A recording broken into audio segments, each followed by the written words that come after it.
नमस्कार जोहार। आज हम तोपचांची में हैं। आज का एक अंतरकला सामने आया है। कल हम लोग एक प्रेस कॉन्फ्रेंस कर रहे थे।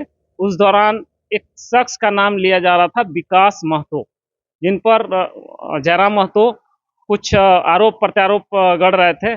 आज उसी मामले पर हम आए हैं। आज विकास महतो हमारे सामने हैं। आज हम जानेंगे जो क्या है पूरा मामला। यह अंतरकला है या फिर कहीं पर एक साजिश है। सबसे पहले हमारे चैनल में आपका स्वागत है। बहुत बहुत धन्यवाद। ये जो कल एक प्रेस कॉन्फ्रेंस के दौरान जयराम महतो आप पर आरोप लगाए हैं, ये आरोप कहाँ तक सत्य है? देखिए, आरोप में कोई दम नहीं है, आरोप बेबुनियाद है और मंच पे बैठ के वो हमेशा से झूठ परोसते आए हैं। उन्होंने अगर जो आरोप लगाया अगर वो सत्य है तो एक तरफ आपके चैनल से मेरा आग्रह होगा कि उनसे पूछिए कि अगर उन्होंने साबित कर दिया तो मैं राजनीति छोड़ दूंगा, अन्यथा उनको राजनीति छोड़ना होगा। आप बोल रहे हैं उनसे पूछिए, वो बोल रहे हैं आपसे पूछिए। यह अंतरकला है या फिर कोई साजिश है? एक बात बताइए, मैंने तो भाई कहीं नहीं बोला उनके बारे में। उन्होंने जो आज तक झारखंडियों के सभाओं में जो बात बोला है मैंने वही बोला है। उन्होंने मेरे ऊपर आरोप लगाया कि रांची में मुखिया रहते मैंने फ्लैट खरीद लिया, उनका वहां फ्लैट भी है। तो आप हर बार मंच से इसी प्रकार झारखंडियों को झूठ सच बोल के बरगलाते आए हैं। तो मैं इसीलिए बोल रहा हूँ ना कि आप साबित कर दीजिए ना कि रांची में जो मेरा फ्लैट है उसका पेपर तो आप तक पहुंचा होगा ना, तभी ना आप बोल रहे हैं कि बिना जानकारी का बोल रहे हैं। और अगर मेरा रांची में फ्लैट निकल गया तो मैं अभी आज जिला परिषद से इस्तीफा दे दूंगा, और नहीं तो आपको भी राजनीति छोड़ना होगा, झारखंडियों को बरगलाना छोड़ना होगा। बोलिए, अगर उनमें दम है तो आ जाए सामने और साबित कर दें कि मेरा रांची में फ्लैट है। ये जो जेबीएसएस का जो गठन हुआ था वो किस उद्देश्य से हुआ? देखिए, 660 गजट संख्या जिसमें मगही, भोजपुरी, अंगिका को जोड़ा गया, धनबाद बोकारो में मगही भोजपुरी को जोड़ा गया। तो अब बाहरी भाषा नहीं चलती, यही नारा के साथ जेबीएसएस का किया हुआ था, झारखंडी भाषा संघर्ष समिति, और उसी के तहत हम लोग आंदोलन कर रहे थे। फिर ये जेबीएसएस क्यों बना? ये तो माननीय जयराम जी ही बताएंगे तो फिर जेबीएसएस क्यों बना और किस प्रकार से मुद्दे डाइवर्ट हुए। क्योंकि जिस झारखंडी भाषा संघर्ष समिति ने आपको नाम दिया, पहचान दिया, और उससे आप दूर हट गए और अपने आप को साबित करने के लिए, अपना चेहरा चमकाने के लिए, अपने आप को स्थापित करने के लिए आपने एक दूसरे संगठन को बना लिया और झारखंड की जन भावनाओं को आज तक सिर्फ आप बेच रहे हैं, उनके जन भावनाओं के साथ खेल रहे हैं। आज जो ये झारखंड के जो जनता है वो छल रहे हैं, ये कब तक छलेंगे और कब ये इसका ये अंत होगा? जब तक जयराम जैसा युवा रहेंगे झारखंड की जनता छलते रहेंगे। क्यों? क्योंकि इनको सिर्फ अपना चेहरा चमकाना है, इनको मुद्दे से कोई मतलब नहीं है। और जब ये मुद्दों के साथ आज नहीं खड़े हैं तभी हम लोगों को मुखर होकर आना पड़ा है। चाहे कि विरोध तो होगा, झारखंड सिर्फ आपका नहीं, झारखंड हमारा भी है। और झारखंड की जनमानस के साथ अगर आप खेलिएगा, उनको इधर उधर भटकाइएगा। आज भरे मंच से दहाड़ते हैं, बोलते हैं कि क्या कि 4000 सभा हमने किया। तो 4000 सभा जिसने आयोजित किया उस झारखंडी की भावनाओं का क्या है? किस झारखंडी ने आपको कहा था भाई कि आप विधायक बनिए, सांसद बनिए, मुख्यमंत्री बनिए? हम लोगों का मुद्दा क्या था कि बाहरी भाषा नहीं चलती। तो बाहरी भाषा तो आज के डेट में लागू है ही, हटा क्या? धनबाद बोकारो बोल सकते हैं, लेकिन राज्य स्तर पे तो मगही भोजपुरी को थोप दिया गया ना जी, जो नहीं था। तो हम लोगों को 660 गजट संख्या ही न हटाना था, लेकिन आपने उसको नहीं किया। आप उसके बाद उसको खतियान में लेके चले गए, आप विस्थापन में लेके चले गए, आप 60-40 में लेके चले गए, और आपने फैक्ट्रियों के आगे धरना देना शुरू कर दिया। और उसके कारण से आज लगभग झारखंड के हमको लगता है कि 5000 युवाओं पे केस हो गया। आप जिस दिन नॉमिनेशन करने जाते हैं उस दिन 15,000 अज्ञात पे आपने केस करवा दिया। तो आप झारखंड को किस ओर ले जाना चाहते हैं? एक तरफ आप संविधान का किताब रखते हैं, दूसरी तरफ आप बोलते हैं कि झुमरा पहाड़ से सरकार बनाएंगे। तो ये दोनों आइडियोलॉजी हमको समझ में नहीं आता है कि किस संविधान के पन्ने में लिखा है कि आप झुमरा पहाड़ से सरकार बनाइएगा। पहले ये सिद्ध करें कि ये राजनीति है या फिर भाषा संघर्ष समिति है। देखिए, भाषा संघर्ष समिति ही था, लेकिन इसको राजनीति कौन किया? पार्टी किसने बनाया? पार्टी तो मैंने नहीं बनाया। पार्टी का रजिस्ट्रेशन के लिए दिल्ली कौन गया? किसको विधायक बनना है, किसको सांसद बनना है? मुद्दा वही है, झारखंड वही है, लेकिन 3 साल में किसी ने राजनीतिक दल बना लिया, किसी की कुछ संपत्ति हो गई। आज कल तक जब हम बोलते थे कि विधायक फॉर्च्यूनर से चल रहा है, स्कॉर्पियो से चल रहा है, लाव लश्कर के साथ चल रहा है, और आज आप कहीं ना कहीं उसी में लिप्त हो गए। आज आपकी भी जो सभाएं होती हैं उसमें कहीं ना कहीं आप भी लग्जरी गाड़ियों से चलते हैं, आपका भी काफिला चलता है। तो झारखंडी जनमानस का पैसा डीजल और पेट्रोल में कब तक फूकते रहिएगा, बता दीजिए। लगभग 2 साल तो हो गया होगा भाषा संघर्ष समिति का बने हुए। 2021 का ये 3 साल या 4 साल हुआ होगा। 3-4 साल में कोई आरोप प्रत्यारोप नहीं लगा था। अचानक चुनाव आते ही इतने बड़े बड़े आरोप लगने लगे, वीडियो वायरल होने लगे। आप पर आरोप लग गए, जो वहां पर फ्लैट खरीदा गया है, आप घूमने चल जाते हैं, राज्यपाल से मिलते हैं। आखिर ऐसा क्यों? अच्छा एक बात बताइए, मैं राज्यपाल से मिला था तो मुद्दों के लेकर मिला था?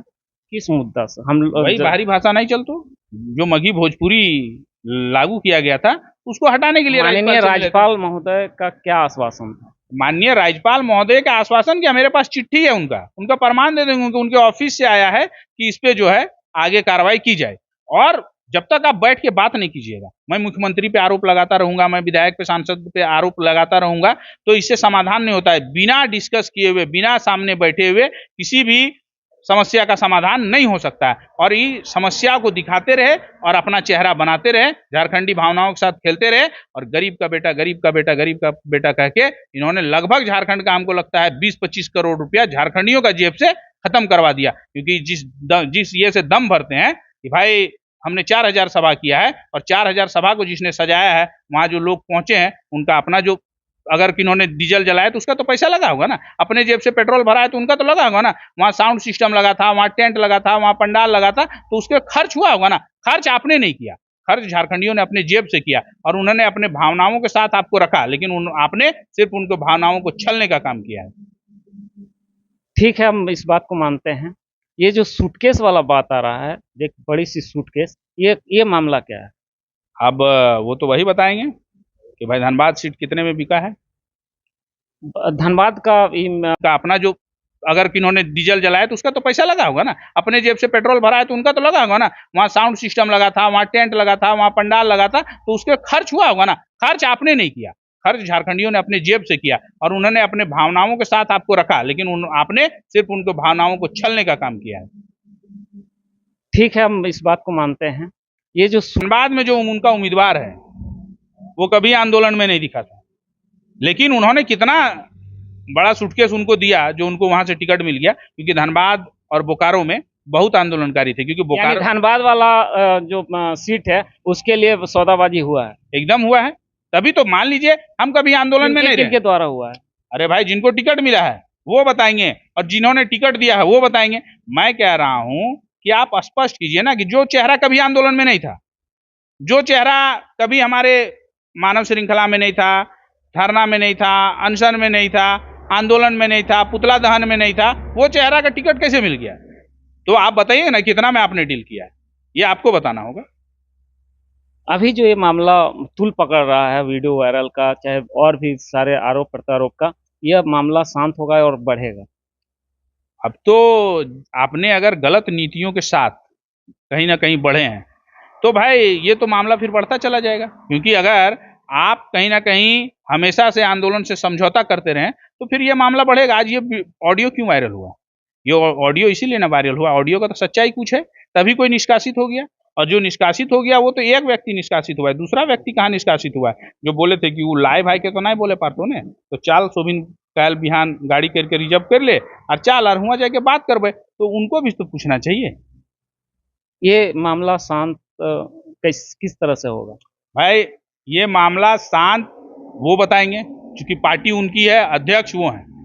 हम झारखंड की आम जनता हैं और हम उनसे सवाल करेंगे कि भाई कल तक जिनका उदय ही हुआ है कि हम बेहतर करेंगे, बेहतर समाज बनाएंगे, हम अपना सैलरी दे देंगे, हम अपना ये कर देंगे, और आज के डेट में अगर आपके ऊपर आरोप प्रत्यारोप इतना जल्दी लगने लगा तो कहीं ना कहीं हमको लगता है कि जो लोहे में जंग लग गया है और अब इनका सड़ना तय हो गया। कहीं ऐसा तो नहीं जो आप ये सब बातें ईर्ष्यापूर्ण से प्रभावित होकर बोल रहे हैं? मुझे कोई ईर्ष्या नहीं है, मैं ईर्ष्या रखता भी नहीं हूँ। 2 साल पहले आप कहाँ थे? 2 साल पहले मैं मुखिया था, मुखिया संघ का अध्यक्ष था। 2 साल से ये तो आरोप नहीं लग रहा। अरे भाई आप आंदोलन कर रहे थे ना, जब आप चुनाव लड़िएगा तो आपसे सवाल करेंगे कि नहीं? देश का नेता जो बनने वाला रहता है उससे लोग आवाज पूछता है कि नहीं कि आप क्या कीजिएगा, कैसे कीजिएगा। आपने कल तक तो अपना इसी रूप में ना अपना आपको साबित किया, विधायक को गाली देके, सांसद को गाली देके, और आज के डेट में जब आपसे सवाल कर रहे हैं तो आपको दिक्कत हो रहा है, आपको तकलीफ हो रहा है, क्योंकि आपके पास जवाब नहीं है। पहला आरोप किस तरफ से हुआ? मेरे तरफ से कोई आरोप प्रत्यारोप नहीं हुआ है। मैं सीधा सीधी जानता हूं कि भाई जो आपने कहा है मंचों से, मैंने वही सवाल किया है। जो आपने मंचों से कहा है, आपने तितिर की कहानी सुनाया, आपने तोता और कौवा की कहानी सुनाया, आपने महाराष्ट्र की बात की, आपने बोला कि बाहर जो हमारे मजदूर जाते हैं किस प्रकार से रहते हैं, क्या करते हैं, प्रवासी मजदूर की कहानी, तो वो उन्हीं का दुख और दर्द तो मैं आपसे जानना चाह रहा हूँ। आप यहाँ कल कारखाना लगने देना चाहते हैं। आप बोलते हैं कि बंगाल के मुख्यमंत्री का नाम सुना ली, ममता बनर्जी लगा है, वहाँ नैनो प्लांट लगा है, से नैनो प्लांट वहाँ बंद कराए दिल है। आर तोहनी अगर हमारा साथ देवी, हम अगर विधायक बनबो, सांसद बनबो, तो जहां ऐसा आंदोलन है तो हम उतना सब प्लांट बंद कर देबो। तो भैया बंद कर दीजिएगा। झारखंड में तो 40% खनिज संपदा है, यहाँ अगर कल कारखाना नहीं है तभी तो यहाँ के लोग पलायन कर रहे हैं ना। महाराष्ट्र में क्या है? महाराष्ट्र में जो लोग जाके रह रहे हैं, जो लोग दिल्ली में रह रहे हैं, जो लोग चेन्नई में रह रहे हैं, जो लोग गुजरात में रह रहे हैं, वो लोग आज क्यों डेवलप है? क्योंकि वहां कल कारखाना फैक्ट्री है, और वही नैनो प्लांट जाके गुजरात में लगा तो रोजगार बढ़ा ना। तो इनको अपनी आइडियोलॉजी, यानी आपका कहना है कि जयराम महतो एक तरफ विकास की बात कर रहे हैं, एक तरफ विनाश की बात कर रहे हैं। वो सिर्फ लोगों को दिग्भ्रमित कर रहे हैं और अपना चेहरा चमका रहे हैं, अपने आप को सिर्फ स्थापित कर रहे हैं और कहीं कुछ नहीं। बहुत बहुत धन्यवाद आपका।